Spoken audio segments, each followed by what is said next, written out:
Hi, I'm Jennifer Hollick with the World War II Research and Writing Center and Finding the Answers Journey.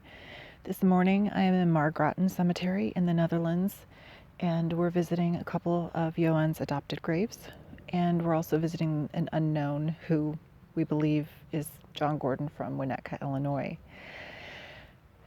Margraten is usually a place of peace, like any ABMC cemetery, and there are so many stories here.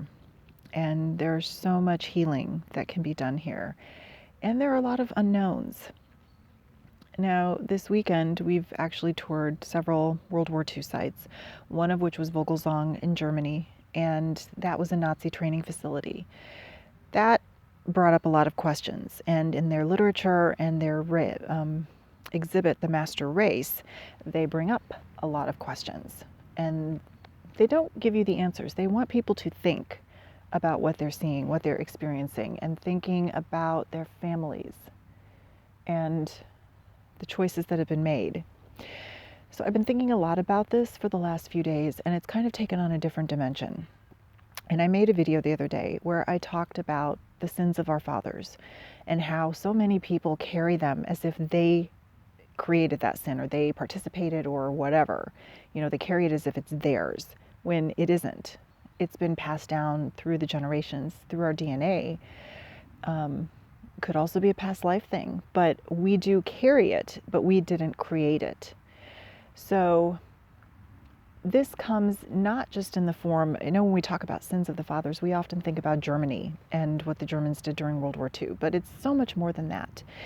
It could be anything in our family history based on experiences or choices. And by experiences, it could mean our family was part of a natural disaster or a famine, or politics and war and economics and a lot of disease, a lot of other things could have factored into reasons why they chose to leave, whether it was migration, moving to the next town, or leaving the country and coming across the ocean. All of those things created not only some peace and maybe resolution in their lives, but also some trauma because of the type of circumstance and situation in which the families were in. That trickles down to us, and we carry a lot of that. And when we research our family history, we kind of breeze over that. We say, okay, they immigrated, we don't care why. Some people do, a lot of people don't. They just want to check that box and put it on their family tree. But it goes to another layer than just those bigger experiences. It's also choices or things that happen to us.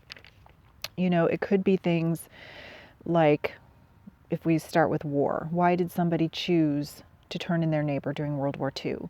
Why did someone choose to join one branch of the military over another? Or why were they forced to? Why did some people give up their children? Why did they choose to move or migrate? What did politics, religion, economics, all of that and other things have to do with the choices that they made? It also goes to other things like more personal things. Like someone left us. Maybe we lost a child. Maybe we had a miscarriage. Maybe there's been abuse, physical, mental, emotional, spiritual. All of these different things factor into choices that our families made, choices that we make. Sometimes we're not even aware that we're making them because it's not ours. So I invite you to start looking at those different things in your family. You can start with war, if that is what makes the most sense, but then start looking into those other layers and really seeing where you can find some answers and closure, whether it's in your military or your family history or your own personal history, and start to let some of that go. And it will create a brand new future for you, your family, and everyone else. That is my invitation for you today.